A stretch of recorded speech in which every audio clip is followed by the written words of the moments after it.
SAP Cloud Development Testing துறைகளில் இலவச பயிற்சிகளை BC Straining Academy வழங்கி வருகிறது. Eligibility 12 pass, first graduate, low economic family, single parent. Apply through the link in description. Iron சத்து தலைமுடி உதிர்தலை தடுக்கும் மிதமான சூடு பாலில் கலந்து பருகலாம். லயன் டேட் சிரப் தினமும் 2 ஸ்பூன். மாலை முரசு படிக்கிற தோழர்கள் மட்டும் வீட்டுல போய் ஹோம்ஒர்க் பண்ணலாம் அப்படின்னு அன்போட கேட்டுக்கிறேன். நாளைக்கு காலையிலையும் வீட்டுல எழுந்து கவனமாக பேப்பர் படிங்க. கற்றிலனாயினும் கேட்க அப்படின்னு திருவள்ளுவர் சொன்னார். ஆகினால் நீங்கள் கற்பதை அப்புறம் வைத்துக் கொண்டு கேட்க வேண்டும் என்று ஒரு சிறிய வேண்டுகோளுடன் தொடங்குகின்றேன். இந்த நிகழ்ச்சி மிக வரலாற்றில் குறிக்க வேண்டிய ஒரு நேரத்தில் நடந்து கொண்டிருக்கிறது. இந்திய அரசியல் சாசனம் உருவாக்கப்பட்டு இந்திய அரசமைப்பு சட்டம் 1950ஆம் ஆண்டு முதல் நம்மை ஆளுகிற ஒரு அரசமைப்பு நிறுவனமாகி இன்றைக்கு இத்தனை ஆண்டுகளுக்கு பிறகு இந்த அரசமைப்பு சட்டத்தை காப்பாற்ற வேண்டும் என்று நாம் போராடி கொண்டிருக்கிறோம். இந்த அரசமைப்பு சட்டம் வேண்டாம் என்று இன்னொரு கூட்டம் பேசிக் கொண்டிருக்கிறது. தந்தை பெரியார் அவர்கள் 1947 ஆகஸ்ட் 15 அன்று இந்தியா விடுதலை பெறுகிறது என்று அறிவித்த போது இது விடுதலை அல்ல, இது மேடோவர் என்று சொன்னார். செக் கொடுக்கும் பொழுது வழக்கறிஞர்களுக்கு தெரியும், செக் ஒருவர் பெயரில் கொடுத்தால் அவர் அதனை இன்னொருவருக்கு மாற்றி கொடுக்கிற வழக்கம் இருந்தது. அதற்கு பெயர் மேடோவர் என்று. அப்படி அதிகாரத்தை ஆங்கிலேயர்கள் இந்தியாவின் பார்ப்பன பனியா கூட்டத்திடம் ஒப்படைத்துவிட்டு போகிறார்கள். இப்பதான் திராவிட மாடல் வந்திருக்கு. நான் எப்பொழுதும் சொல்லுவதுதான், பெண்களுக்குன்னு இல்லை, என் உயரத்தில் இருக்கிற எல்லாருக்கும். சில பேர் கேட்பாங்க, நீங்க உயரமா அப்படின்னு. நீங்க என்னை விட உயரம்னு வேணா சொல்லலாமே தவிர நான் எப்படி நீங்க சொல்ல முடியாது. உயரம் என்பதும் குட்டை என்பதும் பக்கத்தில் இருப்பவரை வைத்து அளவிடப்படுவதே தவிர தனிநபர்களுடைய அளவு அல்ல. ஆனா நாம உருவாக்குகிற இந்த மேடையாகட்டும், மைக் ஆகட்டும், பஸ்ல வைக்கிற கம்பி ஆகட்டும், படிக்கட் ஆகட்டும், எல்லோருமே 6 அடி உயர ஆண்களை மனதில் வைத்து செய்யப்படுபவை. அப்ப இதை எட்டி பிடிக்கிறதுக்கு ஒரு சின்ன பிளாட்ஃபார்ம் வேண்டி இருக்கு. அந்த பிளாட்ஃபார்மை கொடுப்பதுதான் திராவிட மாடல். அப்படி அறிவுக்கும் திறமைக்கும் இதை அடைய வேண்டிய அந்த மைக்குக்கும் இருக்கிற தூரத்தை குறைப்பதுதான் சமூக நீதி. இந்த சமூக நீதி திராவிட மாடலுக்கு இதுதான் எப்பொழுதுமே ஸ்டாண்டிங் எக்ஸாம்பிள். அந்த அடிப்படையில் நாம் தந்தை பெரியார் அவர்கள் சொன்னார்கள், இவங்க அரசியல் அதிகாரத்தை மேடோவர் செய்கிறார்கள். அன்று பேரறிஞர் அண்ணா அவர்கள், இல்லை, எப்படி இருந்தாலும் இது இந்த நாட்டு சுதந்திரம், இதனை நாம் கொண்டாட வேண்டும் என்று அண்ணா அவர்கள் சொன்னார்கள். இது 2 தலைவர்களுடைய கருத்து. ஆனால் இந்த இரண்டும் இன்றைக்கு சமநிலைப்பட்டு நாம் என்ன காரணங்களுக்காக எதிர்த்தோமோ அந்த அரசியல் சாசனத்தை உருவாக்கிய காங்கிரஸ் கட்சி இன்று நாம் சொல்லுகிற திருத்தங்களை ஏற்றுக்கொள்ளுகிற இடத்திற்கு மாறியிருக்கிறது. இந்தியாவின் முதல் அரசியல் சட்ட திருத்தம் இடஒதுக்கீட்டுக்காக நடந்தது. அதற்கான போராட்டத்தை நடத்தியவர்கள் நாம். அந்த போராட்டத்தை அன்றைக்கு விமர்சனம் செய்த காங்கிரஸ் இயக்கம் இன்றைக்கு ராகுல் காந்தி அவர்கள் அறிவிக்கிறார், நாங்கள் இந்தியா கூட்டணி ஆட்சிக்கு வந்தால் ஜாதிவாரி கணக்கெடுப்பு நடத்துவோம், அது கிட்டத்தட்ட வகுப்புவாரி உரிமைக்கு இட்டு செல்லும். இந்த மாற்றம் ஏற்பட்டிருக்கிற இந்த சூழலில் இதற்கெல்லாம் இடமளிக்கக்கூடிய பிளெக்சிபிள் டாக்குமெண்ட் என்று பாபா சாஹேப் டாக்டர் அம்பேத்கர் அவர்கள் வர்ணித்த அந்த பிளெக்சிபிள் டாக்குமெண்ட் மக்களுடைய தேவைக்கேற்ப மாறுதலுக்கு உட்படக்கூடிய அமைப்பை கொண்ட இந்த அரசியல் சாசனத்தை காப்பாற்ற வேண்டும் என்று நாம் குரல் கொடுக்கிற இந்த காலகட்டத்தில் ஆகஸ்ட் 15 இந்தியாவுக்கு சுதந்திரமே இல்லை, ராமர் கோயில் கட்டிய நாள் தான் இந்திய சுதந்திரத்திற்கான நாள், அதுதான் எங்களுக்கு விடுதலை நாள் என்று நமக்கு எதிர் தத்துவத்தை கொண்ட RSS தலைவர் மோகன் பகவத் அறிவித்திருக்கிறார். இனி அவர்களுடைய அடுத்த அறிவிப்பு, இந்த அரசமைப்பு சட்டம் வேண்டாம், மனுஸ்மிருதியே போதும் என்று வரப்போகிறது. இதை தவிர சில மறைமுக ஏற்பாடுகளை கொண்ட ஒரு டிராப்ட் கான்ஸ்டிடியூஷன் அவர்களிடம் இருக்கிறது. இதனை 2000 ஆண்டிலேயே தி ஏசியன் ஏஜ் என்ற ஆங்கில பத்திரிகை மிக வெளிப்படையாக எழுதியது. RSS இடம் ஒரு டிராப்ட் கான்ஸ்டிடியூஷன் தயாராக இருக்கிறது, அந்த கான்ஸ்டிடியூஷன் படி இந்தியாவை ஆளக்கூடியது ஜனநாயகத்தின்படி தேர்ந்தெடுக்கப்பட்ட நாடாளுமன்றம் அல்ல, குரு சபா. குரு சபா தான் இப்பயே அப்படிதான் அது நாக்பூர்ல இருந்து ஆண்டு கொண்டு இருக்கிறது. குரு சபா ஆளும், நாடாளுமன்ற உறுப்பினர்கள் என்பவர்கள் அதுக்கு ஜன்சபா அப்படின்னு பேரு.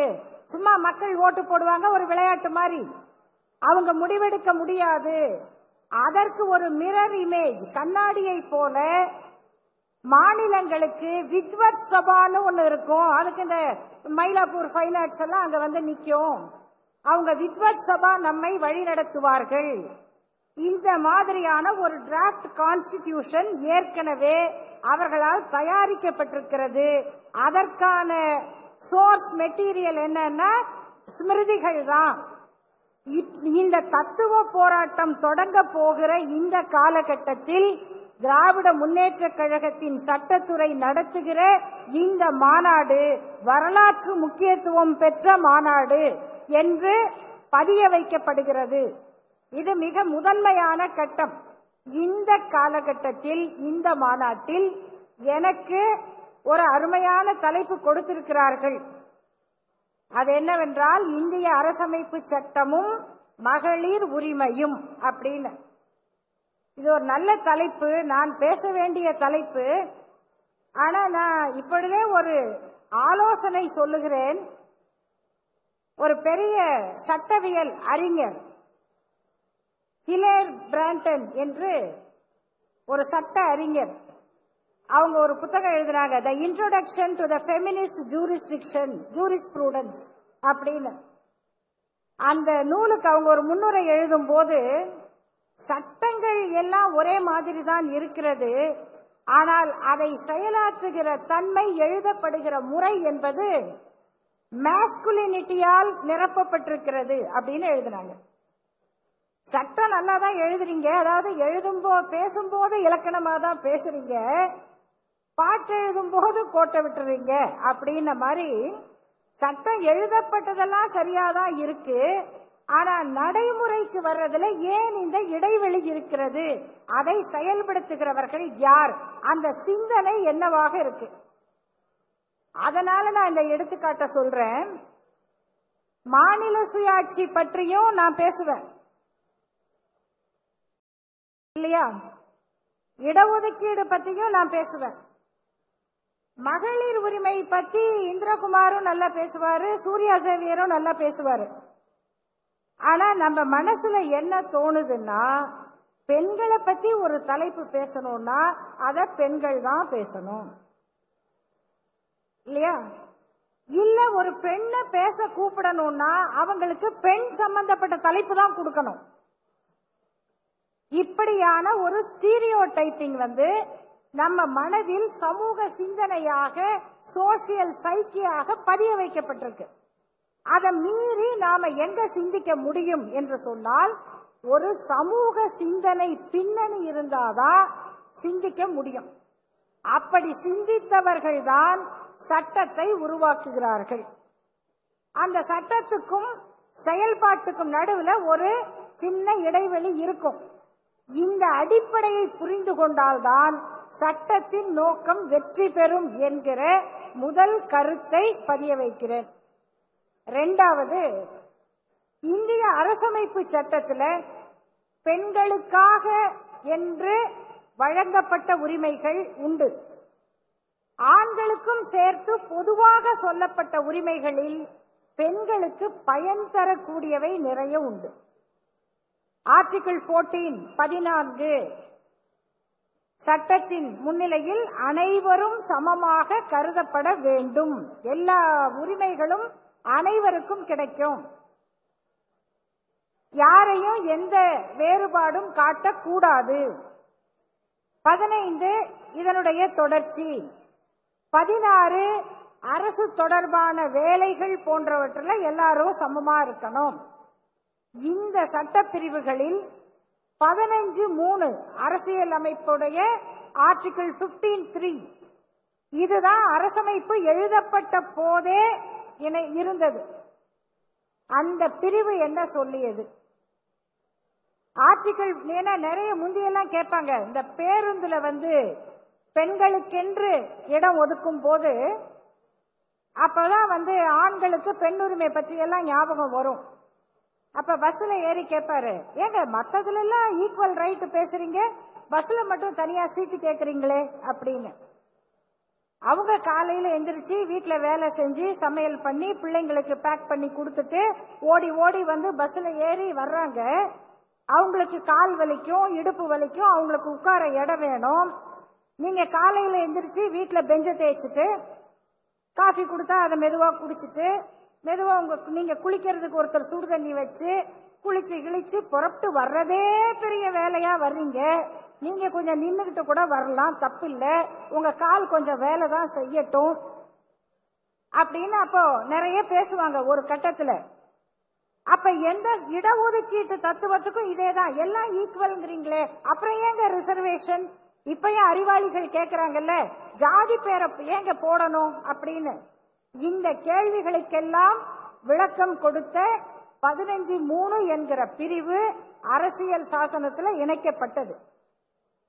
அது அடிப்படையிலேயே இருந்தது. அது இந்த எல்லாம் சமம் என்பது பெண்களுக்கான சிறப்பு ஏற்பாடுகளை சட்டங்களை வகுப்பதற்கு தடையாக இருக்காது.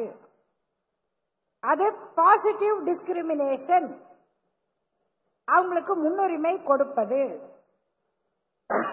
அதை போல ஃபண்டமெண்டல் ரைட்ஸ் ஆர்டிகிள் 19 இந்த ஃபண்டமெண்டல் ரைட்ஸ்ல பெண்களுக்கு எல்லாம் கிடைச்சிருச்சா அப்படின்னா பெரிய கேள்வி. ஏன்னா right to freedom of speech and expression சட்டத்துல இருக்கு. ஆனா பெண்கள் நினைச்சதெல்லாம் பேசிட முடியுமா?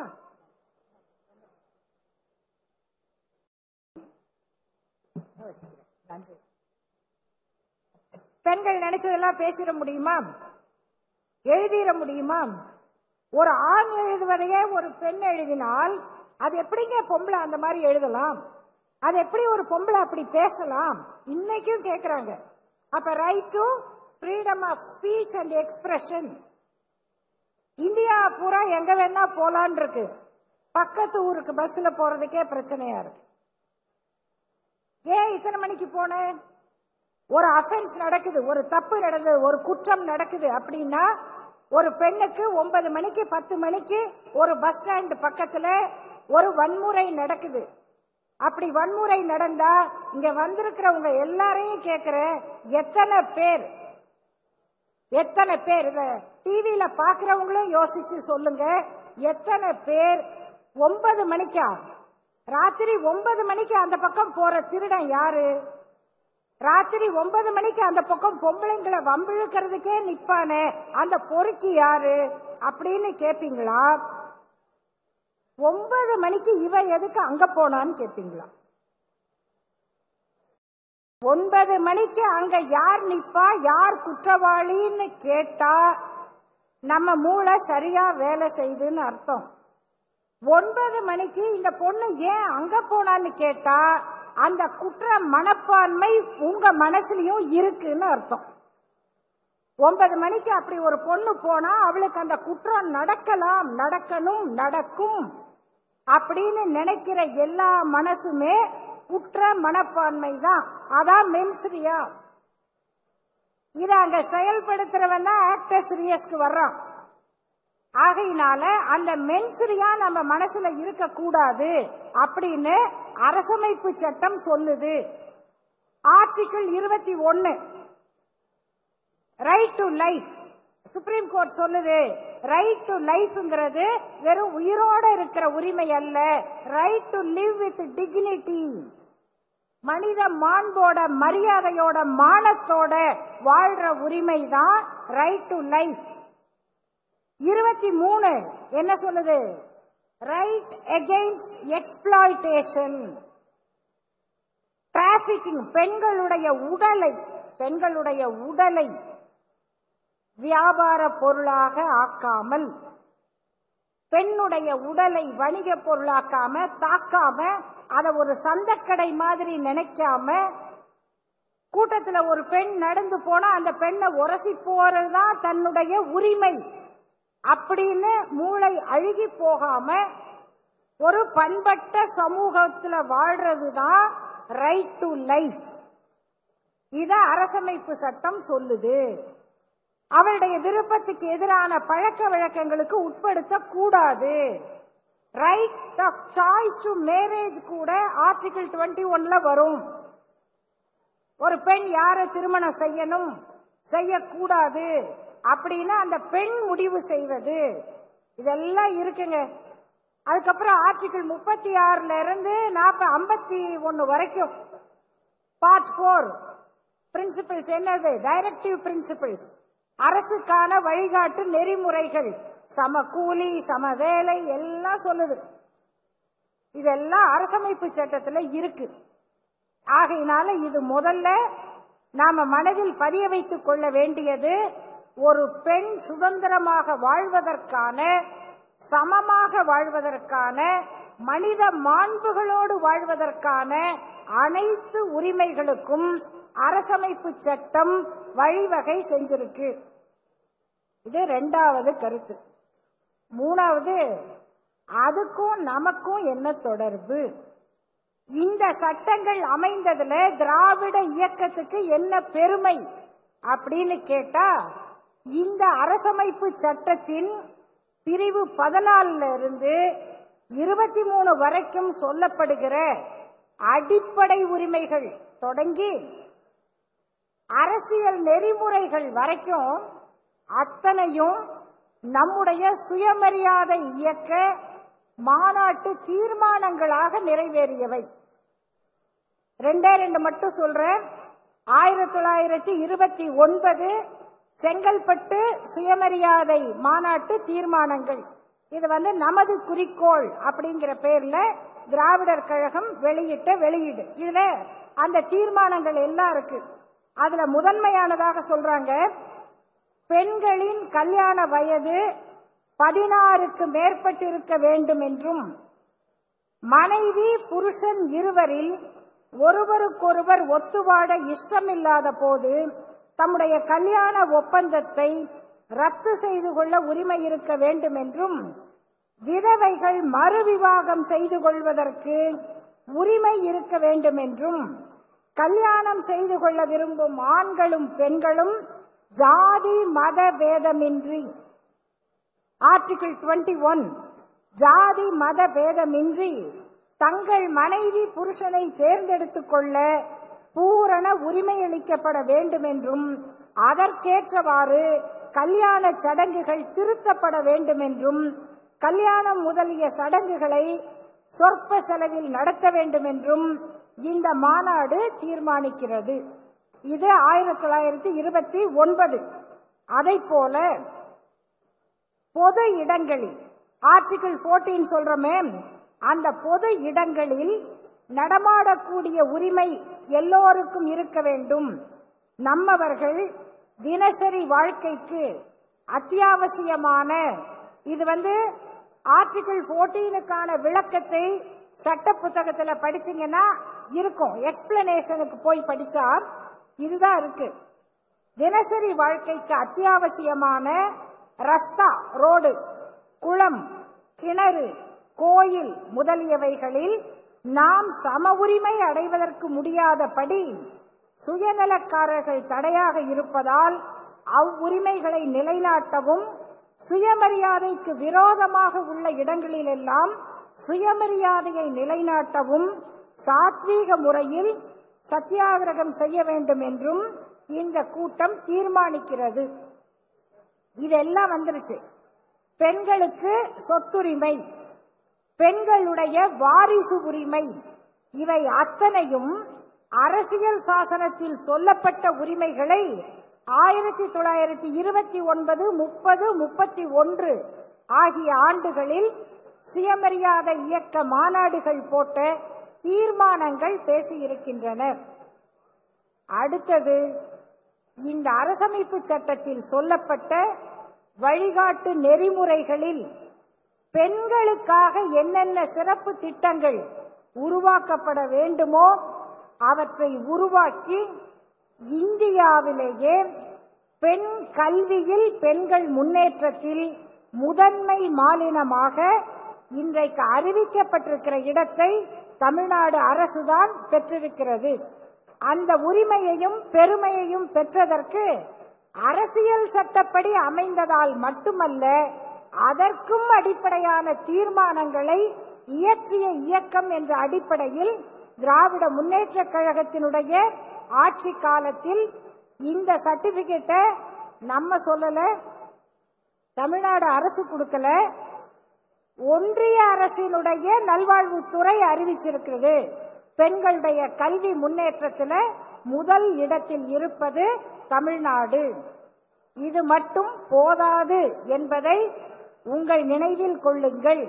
பெண்களுக்கு எதிரான அனைத்து பழக்க வழக்கங்களையும் ஒழிக்க வேண்டும் என்று 51 சொல்லுகிறது. ஆர்டிகிள் 51 பெண்களுக்கு எதிரான எல்லா பழக்கத்தையும் ஒழிக்க வேண்டும்.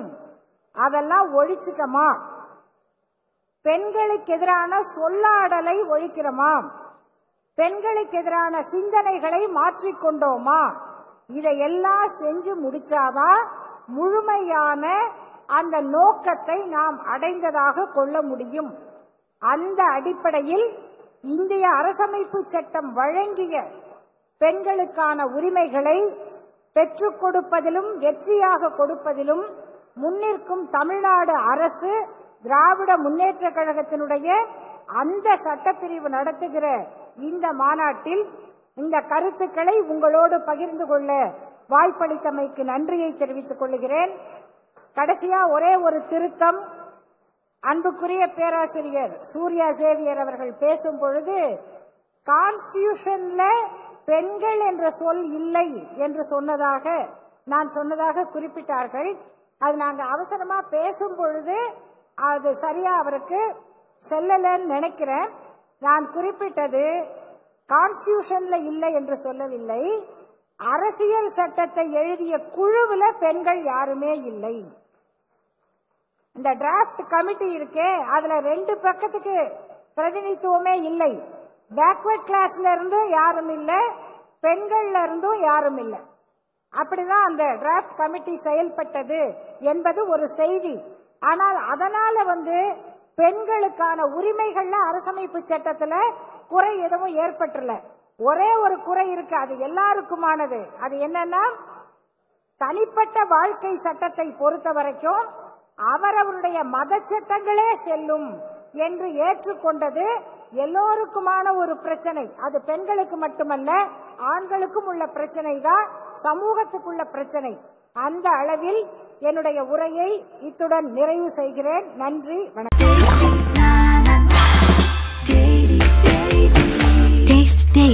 Taste the Daily.